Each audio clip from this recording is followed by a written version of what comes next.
오늘은 되기 위해 사는 것과 답게 사는 것, 이런 제목으로 하나님 말씀을 나누도록 하겠습니다. 미국 가수 중에 시각장애인 스타 가수가 있습니다. 스피비 원더라는 가수가 있는데, 어릴 때부터 눈이 안 보이니까 마음속에 나는 눈이 안 보이는 장애인이다, 이런 자기에 대한 좋지 못한 이미지가 있었습니다. 그런데 어떤 사건을 통해서 자기를 보는 이미지가 확 달라진 사건이 있었어요.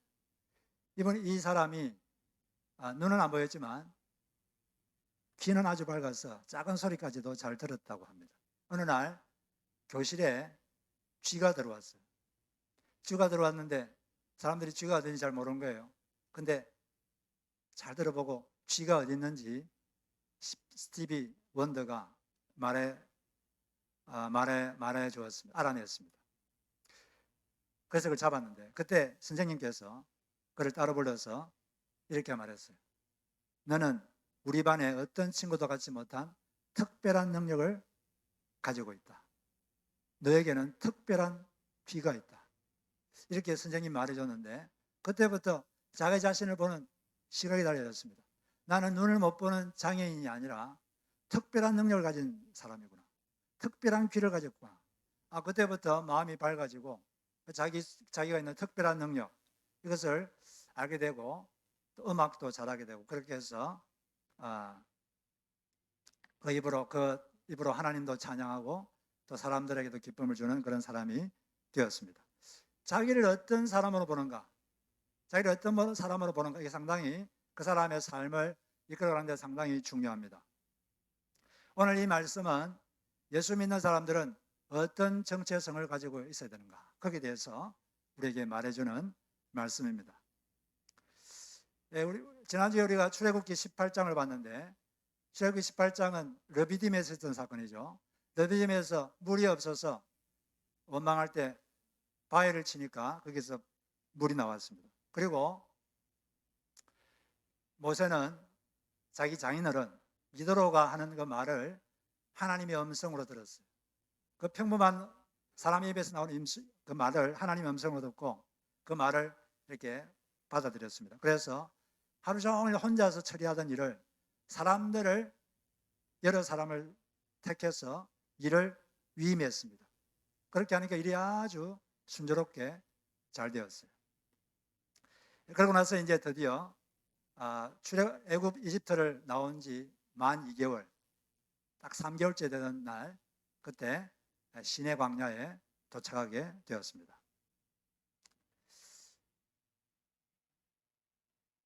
시내 광야에 도착한 게 이제 19장부터 쭉 나오는데, 이 19장부터 40장 끝까지가 이 시내산 언약을 설명하는 부분입니다. 우리가 잘 아는 옛 언약 또는 모세 언약, 행위 언약, 이런 식으로 알려진 그런 것인데,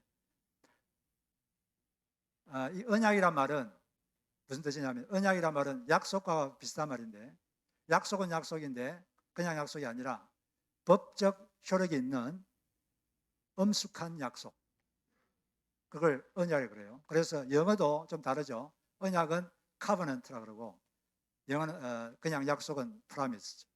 그래서 이 언약은 어기면 상당히 문제가 생깁니다. 하나님께서 인간과 어떤 계약을 맺는 거예요. 체결하는 장면이 오늘 우리가 읽은 이 말씀인데, 이 말씀 보면 너희들이 이렇게 하면 이렇게 해주겠다, 이런 조건과 결과, 이런 식으로 되어 있습니다. 그런데 그런 언약을 하기 전에 먼저 하나님께서 하나님 자신이 어떤 존재인지 그것을 말해주고 있어요.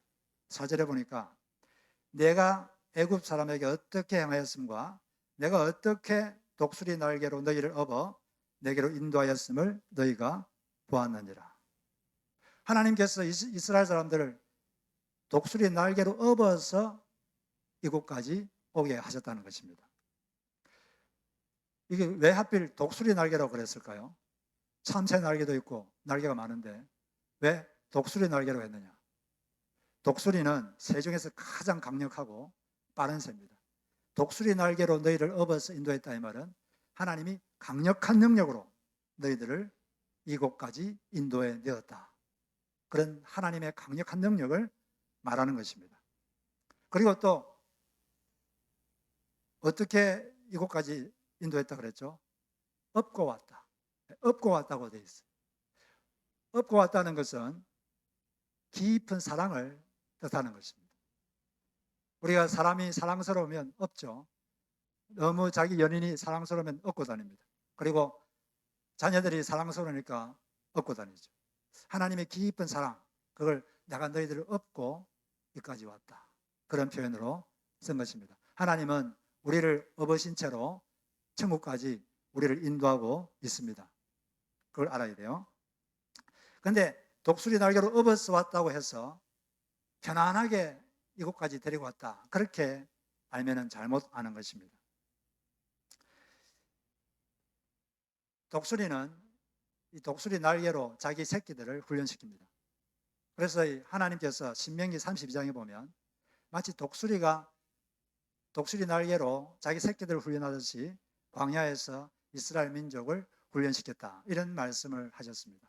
독수리는 아주 그 낭떠러지 높은 곳에 보금자리를 만듭니다.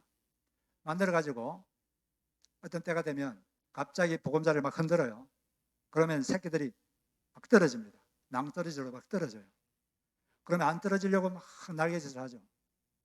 그러면서 날개에 힘이 생깁니다. 그리고 거의 땅에 떨어지려고 그러면 그때 독수리가 확 와가지고 날카쳐서 또 하늘 높이 올라가죠. 거기서 또 확 떨어뜨려요. 그럼 또 호미백산에서 살려고 그냥 날개짓을 합니다. 그러면서 날개에 힘이 생기고 계속 올렸다 내렸다 그런 과정을 통해서 이 독수리는 이 하늘의 제왕이 되는 것입니다. 훈련시키는 방법이죠. 그것처럼 하나님께서도 우리를 업고 천국까지 가지만 그렇다고 우리를 편안하게 살게 한다. 그런 말이 아니죠. 우리를 마치 독수리가 새끼를 훈련시키듯이 그렇게 우리를 훈련시키면서 우리를 천국까지 인도하시는 것입니다.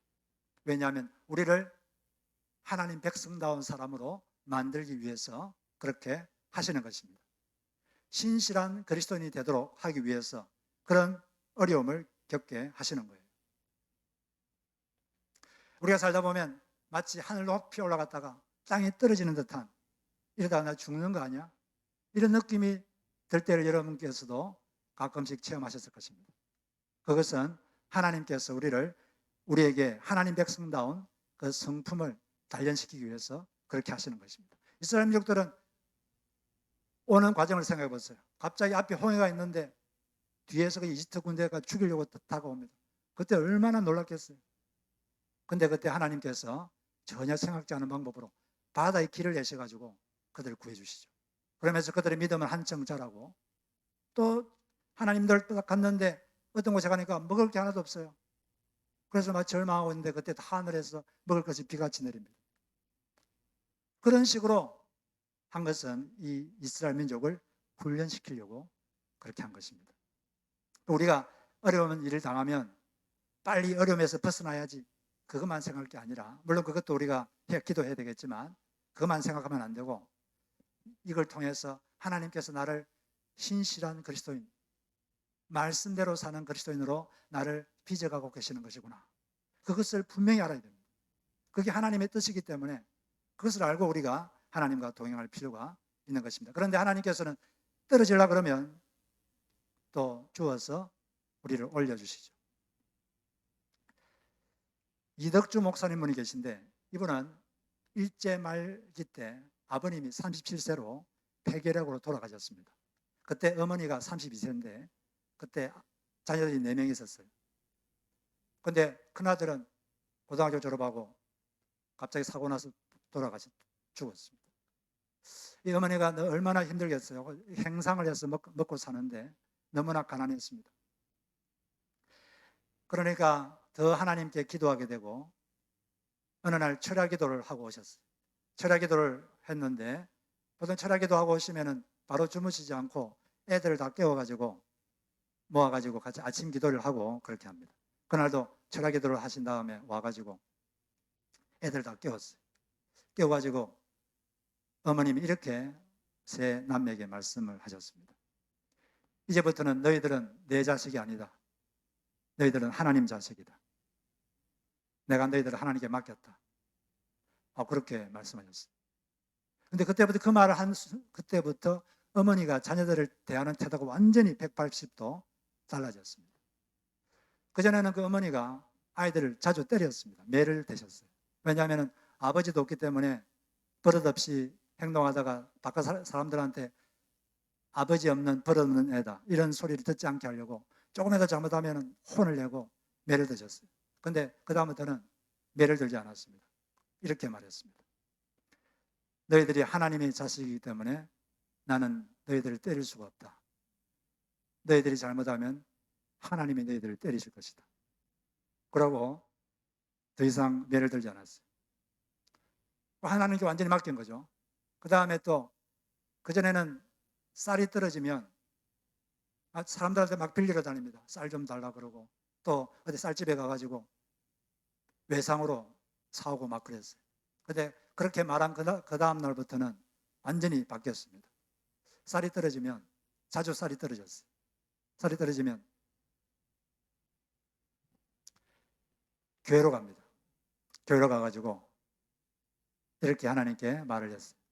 하나님, 당신 자식들이 먹을 게 없습니다. 어떻게 하실 거예요? 이렇게 하고 조용하게 말하죠. 조용하게, 큰 소리로 조용하게 하고 집에 오면 누가 갖다 준 것도 모르는데 늘 쌀 한 봉지가 마루에 있었다고 합니다. 이런 것들을 보면서 그 삼남매가 자랐고 그런 과정을 통해서 하나님에 대한 믿음이 자라고 또 그 기독교인의 성품이 자라게 된 것입니다. 하나님께서 이런 식으로 우리를 훈련하면서 우리를 이끌어 가시는 것입니다. 하나님께서 이처럼 지금도 우리를 독수리 날개처럼 우리를 업고 우리를 인도하고 계시는데 그 다음에 뭐라고 했냐면 너희가 다 내게 속하였느니 너희가 내 말을 잘 듣고 내 언약을 지키면 이게 조건이에요. 그러면은 이렇게 해주겠다. 그렇게 하면 그 다음 너희들이 나의 특별한 소유가 되고 제사장 나라가 될 것이며 거룩한 백성이 될 것이다. 이런 조건을 지키면 이렇게 해주겠다. 이제 그런 내용으로 되어 있습니다. 이 하나님 말을 잘 듣고 이 말을 잘 듣는다는 것은 말씀에 순종하는 것이죠. 하나님 말씀에 너희들이 순종하고 그 다음에 내 언약을 지키면 언약을 지킨다는 게 무슨 뜻일까요? 언약이란 건 계약인데 그 당시에는 누가 두 사람이 계약을 하면 두 사람이 지켜야 될 규칙이 있습니다. 준수사항. 그걸 언약법이라고 그래요. 만약에 계약을 했는데 누가 그걸 깨면 그 계약법을 깨면 계약이 깨지는 겁니다. 그래서 이 언약을 지킨다는 말은 하나님하고 사람 사이에 이제 언약 계약을 하는데 그때 사람들이 지켜야 될 법이 있어요. 그걸 지킨다는 거죠. 그걸 지키면 너희들이 내 소유가 되고 또 제사장 나라가 되고 특별한 민족이 될 것이다. 이렇게 말을 한 것입니다. 그 법의 내용, 이 이스라엘 민족이 지켜야 될 내용이 바로 20장부터 나와 있어요. 20장이 십계명이고, 그다음에 21장, 22장, 23장 이게 이제 좀 더 세세한 준수사항, 법률 조항입니다. 이걸 지키면 그러면 너희는 모든 민족 중에서 내 소유가 된다. 내 소유가 된다 이 말은 좀 더 정확하게 번역하면 나의 특별한 소유가 된다. 이렇게 하는 것이 더 맞습니다. 모든 민족이 다 하나님 것인데 그 중에서 특별한 소유가 될 것이다. 그래서 똑같은 단어를 시편 135편 4절에는 이렇게 되어 있어요. 여호와께서 자기를 위하여 애굽 곧 이스라엘을 자기의 특별한 소유로 택하셨음이로다. 네, 그리고 말라기 3장 17절에도 나 만군의 여호와가 말하노라. 내가 지정한 날에 나를 경외하는 자들은 나의 특별한 소유가 되며 사람이 효도하는 자식을 아끼듯이 내가 그들을 아끼겠노라. 하나님의 특별한 소유가 된다는 거죠. 특별한 관계를 맺는 보물 같은 존재가 된다는 것입니다. 그 다음에는 제사장 나라가 된다 이렇게 말했어요. 제사장이라는 것은 하나님과 사람을 연결시켜 주는 것입니다.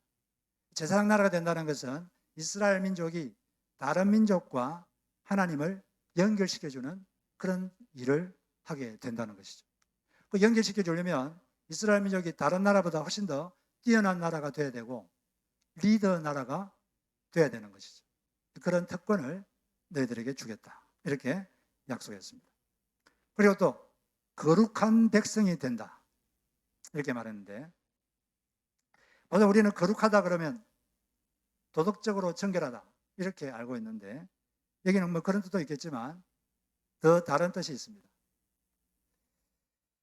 이 성경에서 거룩하다는 것은 하나님이 쓰시도록 따로 떼어놓은 상태, 그걸 거룩하다 그래요. 하나님이 쓰시도록 따로 떼어놓은 상태, 이게 거룩한 것입니다. 그래서 하나님의 성전에 사용되는 그릇은 성물이라 그러죠. 거룩한 그릇. 그릇이 무슨 도덕적으로 정결한 게 있습니까? 그런 거 없죠. 근데 하나님이 쓰시니까 그냥 성물, 거룩한 그릇이다. 이렇게 말하는데, 그것처럼 거룩한 백성이 된다는 것은 하나님이 쓰시도록 따로 떼어놓은 사람들이 된다는 거죠. 하나님의 일을 하는 특별한 민족이 된다는 것입니다. 그런데 이 이스라엘 민족들이 하는 이 조건, 너희들이 내 말을 잘 듣고 언약을 지키면 이 조건을 잘 수행했습니까? 어떻게 생각하세요? 이들이 이 말씀을 잘 순종했습니까? 실패했죠. 네, 바로 실패했습니다. 지금 19장 뒤에 이제 20장이 나오는데 거기에 십계명이 나오고 그 다음에 또 세세한 법이 나오는데, 그런 다음에 24장에서 하나님하고 이스라엘 민족이 언약 체결식을 해요. 언약 체결식을 하는데 정식으로. 그래서 짐승을 잡아가지고 피를 받아가지고 양푼에 피를 받아가지고 반은 제단에 뿌리고 반은 이스라엘 민족에게 뿌립니다. 피를 뿌린다는 건 만약 법을 어기면 이 짐승처럼 너희들도 죽는다, 그런 뜻이죠. 그렇게 이제 언약을 체결했는데, 체결한 다음에 바로 모세는 시내산으로 올라갔어요. 시내산에 올라가서 40일 40밤을 밥도 먹지 않고 물도 마시지 않고 40일 동안 거기서 하나님께 십계명을 받습니다. 십계명 돌판을 받게 되는데, 근데 이스라엘 민족들이 그 40일을 기다리지를 못했어요.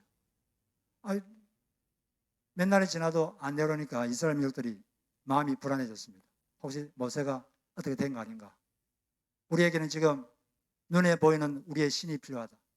그래가지고 금으로 송아지를 하나 만들었습니다. 그러니까 이 송아지가 우리를 이집트에서 이끌어낸 신이다. 그리고 송아지 앞에 막 절을 하고 그 앞에서 막 찬양을 하고 막 그렇게 날뛰었습니다. 그 십계명의 제일 첫 번째가 하나님 외에 다른 신을 섬기지 말라. 다른 상을 만들지 말라. 그렇게 절하지 말라 그러는데, 언약 체결한 지 며칠도 안 됐어. 바로 이 법을 깨버리는 거죠. 그래서 이 하나님께서 이 이스라엘 민족을 완전히 멸하려고 그랬어요. 멸하려고 했는데, 그때 모세가 목숨을 건 중보기도를 합니다. 하나님, 차라리 저를 죽이시고 이 민족을 살려주십시오. 하나님께서 그 모세의 눈물의 기도를 들으시고 다시 하나님께서 그들을 봐주십니다. 그렇지만 결국 이 이스라엘 민족은 제사장 나라가 되기는커녕 계속 하나님께 불순종하다가 북이스라엘은 언약 체결한 지 약 800년 후에 아시리아 제국에 망하고, 남유다는 약 900년 후에 바벨로니아 제국에 망하게 됩니다. 하나님께 징계를 받은 거죠. 그런데 여기서 우리는 한 가지 반전을 보게 됩니다. 이 출애굽기 19장 5절도 7절, 이 내용이 어디서 많이 본 것 같죠? 택하신 족속, 왕 같은 제사장, 뭐 거룩한 나라, 이런 거 많이 들어본 것 같지 않습니까? 이스라엘 민족은 실패했는데 신약 성경에 보면 베드로전서 2장 9절에 보면 성공한 사람들이 있습니다. 자, 베드로전서 2장 9절 같이 한번 읽어보도록 하겠습니다. 주보에 있는데 같이. 자, 시작. 그러나 너희는 택하신 족속이요 왕 같은 제사장들이요 거룩한 나라요 그의 소유가 된 백성이니 이는 너희를 어두운 데서 불러내어 그의 기이한 빛에 들어가게 하시니에 아름다운 덕을 선포하게 하려 하심이라. 여기 보니까 너희는, 여기 너희라는 것은 예수를 믿어서 예수의 피뿌림을 받은 사람들을 말합니다. 너희는 이미 택하신 족속이 되었다. 너희는 이미 왕같은 제사장들이 되었다. 너희들은 이미 거룩한 나라가 되었다. 너희들은 이미 그의 특별한 소유가 된 백성이다. 이게는 완전히 완료형으로 되어 있어요. 근데 출애굽기는 미래형으로 되어 있죠. 너희가 이렇게 하면 이렇게 된다. 근데 이 사람들 다 실패했어요. 우리 왜 하나님의 말씀을 지킬 능력이 없으니까 그들은 실패했습니다. 그런데 예수님께서 우리를 대신해서 십자가에서 이 하나님의 말씀을 지키지 못하는 이 벌을 대신 받아 주셨습니다. 그래서 예수님의 보혈 공로에 힘입어서 우리는 제사장들이 된 것이고 택하신 족속이 되고 하나님의 특별한 소유, 다른 말로 하면 하나님의 자녀가 되게 된 것입니다. 할렐루야. 그래서 우리는 예수님을 통해서 새 언약을 하나님과 체결하게 된 거죠. 옛 언약은 짐승피로 뿌려가지고 이렇게 체결했는데 새 언약은 예수님의 피로, 그리스도의 피를 뿌려서 새 언약을 체결하게 된 것입니다. 이스라엘 민족은 불순종해서 이 특권을 잃어버렸어요. 이 제사장 나라가 된다는 특권을 잃어버리고 이제 지금 예수 믿는 그리스도인들에게 그 특권이 이양됐습니다. 물론 그래도 여전히 하나님께서는 이스라엘 민족, 혈통도 이스라엘 민족을 특별히 대우하십니다. 그들은 처음으로 선택받은 민족이기 때문에 지금도 특별 대우하고 계시고 나중에 그 로마서 11장에 보면 나중에 종말 때 이스라엘 민족이 전체적으로 예수 그리스도께 돌아오는 그런 일이 있을 것이다. 그런 예언까지 있습니다. 그렇지만 여튼 지금은 이스라엘 민족들은 그리스도를 믿지 않고 제사장 나라가 되는 것이 우리 그리스도인에게 넘어오게 된 것입니다. 하나님께서는 이스라엘 민족이 제사장 나라가 되라 이렇게 말했어요. 그 말은 다른 민족과 하나님을 다리를 놓아라 이렇게 말한 건데 이스라엘 민족은 다리를 놓는 게 아니라 벽을 쌓아버렸어요. 다른 민족들은 그냥 개 같은 이방인으로 막 부르면서 상종도 하지 않고 자기들이 특별한 민족처럼 그렇게 우울한 감을 가지고 그런 식으로 살았습니다. 그래서 지금 이 하나님께 쓰임받지 못하고 지금 살고 있는 것입니다. 구약에서는 제사장 나라가 되기 위해서 노력했다면 지금은 우리가 예수님 때문에 이미 제사장이 된 것입니다. 너무나 귀한 것이죠. 우리는 이미 특별한 소유가 된 것이에요. 특별한 소유, 하나님의 자녀들이 된 것입니다. 여기에 대해서 하나님께 감사하시기 바랍니다. 그런데 원래 그 구원이란 건 믿음으로 얻는 거거든요. 그게 그 원리가 창세기 15장에 아브라함한테 하나님이 이미 말을 했습니다. 그래서 아브라함이 하나님을 믿으니 이것을 그의 의로 정하셨다. 여기서 벌써 믿음으로 구원을 받는다. 이 원리가 이미 다 선포가 됐는데 중간에 예수님이 오기 전까지 그 중간에 이런 옛 언약, 율법이 삽입이 됐어요. 그러면서 오늘 같은 이 말씀 보면 너희들이 이걸 다 지키면 비로소 내 자녀가 되고 제사장이 되고 이렇게 되니까 상당히 헷갈립니다. 신약은 믿으면 된다 그러지 여기는 너희들이 다 지키면 이렇게 되고 왜 그러면 이 중간에 이 율법이 끼어 있느냐? 그걸 이제 설명한 게 갈라디아서 3장인데 첫째는 왜 하나님께서 그리스도 오기 전까지 그 중간에 율법을 끼워놨느냐? 첫째는 인간의 힘으로는 하나님의 법을 지킬 능력이 없구나. 우리 힘으로는 하나님의 법을 지킬 능력이 없구나. 그것을 깨닫게 해서 외부에서 오는 구원자 그리스도를 갈망하도록 그리스도를 기다리도록 그리스도를 대망하도록 그렇게 그 마음을 준비하는 역할을 하게 된 것입니다. 그래서 믿음으로 얻는 구원 그것을 기다리도록 만든 것이죠. 그 다음에 두 번째는 이제 앞으로 이스라엘 민족을 통해서 그리스도가 태어날 텐데 그때까지 이스라엘 민족을 좀 보호를 해야 됩니다. 보호를. 근데 이스라엘 민족들이 죄를 많이 지었거든요. 그래서 그들을 좀 죄에서 어느 정도 보호하기 위해서 이런 법을 주셔서 지키라고 한 것입니다. 그래서 갈라디아서 3장 19절 보면 그런즉 율법은 무엇이냐? 유대인들이 범법함으로 더하여진 것이라. 유대 민족을 좀 보호하려고 그걸 끼워준 것입니다.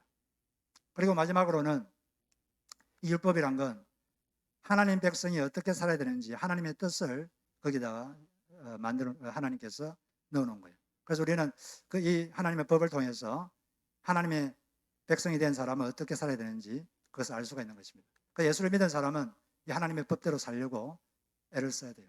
그전에는 예수를 믿기 전에는 막 구원받으려고 이런 법을 지켰다면 지금은 그게 아니라 이미 하나님의 자녀가 되었으므로 하나님의 백성이 되었으므로 하나님의 백성답게 그리고 제사장답게 살기 위해서 하나님의 법을 지키는 것입니다. 우리는 이처럼 예수 그리스도를 통해서 제사장이 되는 특권, 하나님의 자녀가 되는 특권을 가지게 된 것입니다. 우리는 특권층이죠. 옆에 분에게 당신은 특권층입니다. 이렇게 말해주세요.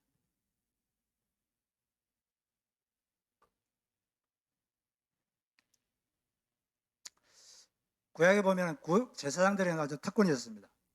다른 사람들은 하나님께서 생활할 수 있도록 뭐 다른 걸 줬는데 제사장들에게는 하나님께서 내가 너희들의 몫이다. 내가 하나님의 너희들의 분깃이다. 하나님 자신을 주셨습니다. 그 말은 너희들은 내가 책임진다. 그런 말씀이죠. 우리는 이처럼 많은 특권을 받았는데 이걸 받기만 하면 받는 데만 신경을 쓰면 우리가 많은 은혜를 받았잖아요. 그런데 이 은혜를 받기만 하는데 자꾸 신경을 쓰면 이 은혜가, 이 귀한 은혜가 값싼 은혜가 되어버립니다. 제자도 없는 은혜는 값싼 은혜죠.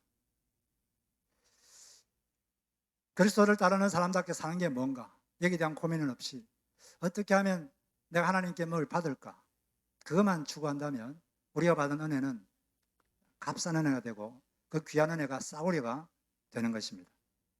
그리스도를 따르는 제자로서 자기를 부인하고 그리스도께 순종하는 것이 무엇인가 이런 데는 관심이 없고 또 불편함을 감수하고 다른 사람에게 봉사하는 것 이런 데는 관심이 없고 자신의 것을 나누는 것 이런 데는 관심이 없고 오직 자신의 욕망을 극대화시키고 자기 즐거움을 극대화시키고 여기에만 관심을 갖는다면 그것은 하나님의 은혜를 아주 값싼 것으로 만들어 버리는 것입니다. 자신의 계획대로 되지 않으면 하나님을 원망하고 오직 자신의 욕망과 즐거움을 어떻게 하면 최대한으로 누릴까 그것만 하고 있다면 그런 값싼 은혜는 이기적인 그리스도인만을 양산할 뿐입니다. 그리고 십자가 없는 은혜가 값싼 은혜예요. 하나님께 받을 것만 생각하고 내가 하나님의 말씀을 순종하기 위해서 내가 져야 될 십자가는 무엇인가? 내가 감당해야 될 희생은 무엇인가? 여기에 대한 생각은 없고 어떻게 하면 내가 좀 더 행복하게 살 수 있을까? 어떻게 하면 좀 더 내가 즐겁게 살 수 있을까? 거기만 한다면은 이기적인 기독교인밖에 우리가 나올 것이 없는 것입니다. 그렇다면 우리가 어떻게 하면 좀 제사장답게 하나님 자녀답게 살 수 있느냐? 구약시대 때도 제사장들이 많았는데 종류가 달랐어요. 엘리 제사장의 두 아들 홈리와 비나스는 완전히 개차반 같은 제사장들이었습니다.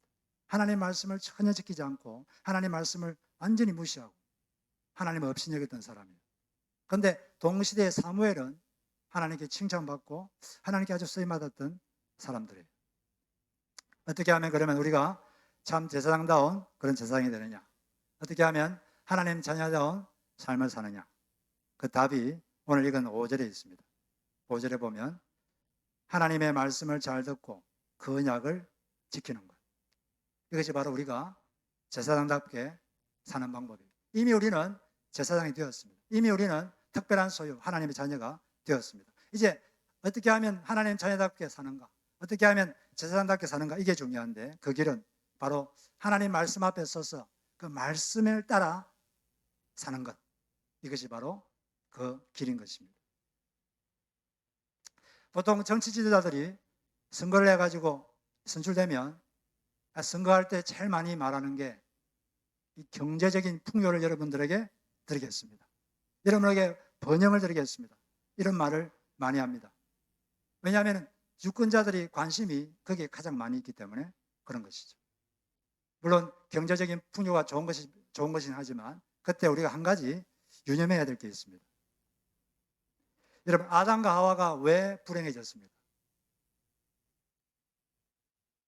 아담과 하와가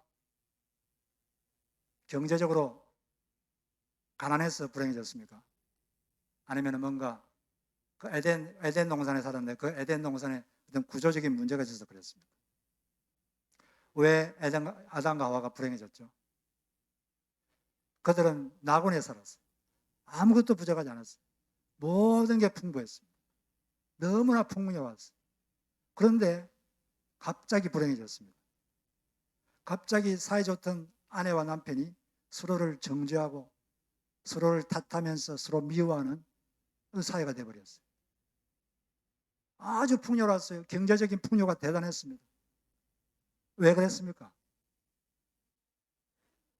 그들이 하나님 말씀을 외면했기 때문에 그렇게 됐습니다. 하나님 말씀을 무시했어요. 짓밟았습니다. 어떤 말씀이죠? 여호와 하나님이 그 사람에게 이르시되 동산 각종 나무의 실과는 내가 임의로 먹되 선악을 알게 하는 나무의 실과는 먹지 말라. 내가 먹는 날에는 정령 죽으리라. 이 말씀을 가볍게 여겼어요. 그 순간 그들의 삶에는 온갖 문제투성이가 생겨났습니다. 그때부터 문제가 막 생겼어요. 우리의 삶에도 이처럼 말씀을 외면하면, 말씀을 도외시하면 우리 삶이 엉클어져 버립니다. 여러분, 오늘날 미국에는 그 백인과 흑인의 그 갈등이 되게 심합니다. 백인과 흑인의 갈등이 심한데 왜 이런 문제가 생겼을까요? 백인들이 오랫동안 흑인들을 말씀대로, 말씀 원리대로 대하지 않았기 때문입니다. 백인들은 대부분 다 그 몸은 교회를 잘 다니는 사람들이었어요. 몸은 교회를 찾았지만 마음엔 이기적인 종교인들이었습니다. 그 마음에는 이기적 욕망만이 가득 찬 이기적인 종교인들이었죠. 백인들을 그 말씀대로 형제처럼 사랑하고 그들이 가진 권리와 물질을 좀 나눠줬으면 이렇게 안 됐을 텐데 그들은 교회는 잘 다니는데 아주 이기적인 종교인들이었어요. 지금 그런 결과를 그들이 먹고 있는 것입니다. 우리가 이 말씀을 버리면 우리의 삶이 아주 혼돈스러워집니다. 제가 이게 설교를 준비하면서 어떤 책을 봤는데 거기 보니까 이런 이야기가 있었어요. 지금도 유럽이 아주 잘 살잖아요. 근데 30년 전에도 유럽은 아주 잘 살았습니다. 경제적으로 가장 풍요로운 그런 나라였죠. 1989년도에 스위스에서 쥐리 주 당국이 일정한 장소에서 마약 거래와 복용을 자유화하는 법을 제정했습니다. 무조건 금지하는 것보다 제한적으로 허용하는 것이 부작용을 줄일 수 있지 않을까 하는 것이 그 취지였습니다. 그래서 시내 중심의 한 공원을 마약 공원으로 지정했어요. 그리고 거기를 이제 경찰들이 보호해주고 에이즈를 방지한다고 무료로 주사반을 이렇게 나눠줬습니다. 일회용 주사기를. 거기서는 자유롭게 마약도 거래하고 마약할 수 있어요. 그런데 3년 동안 나눠준 주사바늘 숫자가 1,000만 개였다고 합니다. 그 조그마한 공원에서 나눠준 게 1,000만 개. 하루에 10,000명 여기서 마약을 한 거죠. 좀 3년 지나서 부작용이 너무 심해서 좋은 것보다는 나쁜 게 더 많아서 그냥 결국 폐쇄했는데 이게 바로 이 하나님 말씀을 떠난 사람들의 모습을 보여주는 거예요. 미국은 뭐 괜찮습니까? 미국은 마약 문제는 이미 선을 넘었습니다. 그리고 이번 주에 제가 어떤 영상을 보니까 이 캘리포니아는 캘리포니아는 이상한 법들이 많아요. 지금 어떤 애들은 나는 남자인데 나는 남자가 아니다. 나는 여자다. 그렇게 생각하면 부모 동의 없이도 자기가 남자 여자로 되는 그런 호르몬 요법을 그냥 시작할 수 있습니다. 한번 시작하면 돌이킬 수가 없어요. 그래도 부모 동의 없이 중고생들이 임신하잖아요. 그러면 학교에서 수업하다가 선생님이 걔를 데리고 저기 병원에 가가지고 낙태하고 바로 다시 학교로 돌아올 수 있습니다. 그게 캘리포니아 법이에요. 그리고 이 캘리포니아에 사는 좀 젊은 애들은 정말 말씀을 믿는 애들을 제외하고는 다 그냥 동성애는 그냥 당연한 거예요. 대화가 안 됩니다. 완전히 하나님의 법을 떠났죠. 그런 그들은 나름대로 그게 자유라고 생각해요. 그게 그 자유가 그들을 행복하게 하겠습니까? 그 모든 그들의 삶을 완전히 엉망진창으로 만들어 놓는 것이죠. 우리가 진정한 행복은 하나님의 말씀을 떠나지 않는 것입니다. 그 말씀을 원리를 붙잡을 때 진정한 그런 기쁨이 우리에게 오는 것입니다. 우리는 이미 제사장이 되었습니다. 이미 특별한 소유가 되었습니다. 이제 그렇게 사는 게 중요한 것입니다. 자기를 부인하고 주님께 순종하는 것은 제사장의 기본이고 사람을 하나님께 연결시키는 것, 이게 제사장 일입니다. 그리고 다른 사람에게 봉사하는 삶, 이것이 제사장의 삶입니다. 그렇게 봉사하면 내면에서 기쁨이 올라옵니다. 그런 기쁨이 진짜 기독교인의 기쁨이죠. 그런 기쁨이 여러분 속에 가득하기를 주님의 이름으로 축복합니다. 우리 잠시 머리를 숙이고 눈을 감고 한 1분 정도 오늘 주신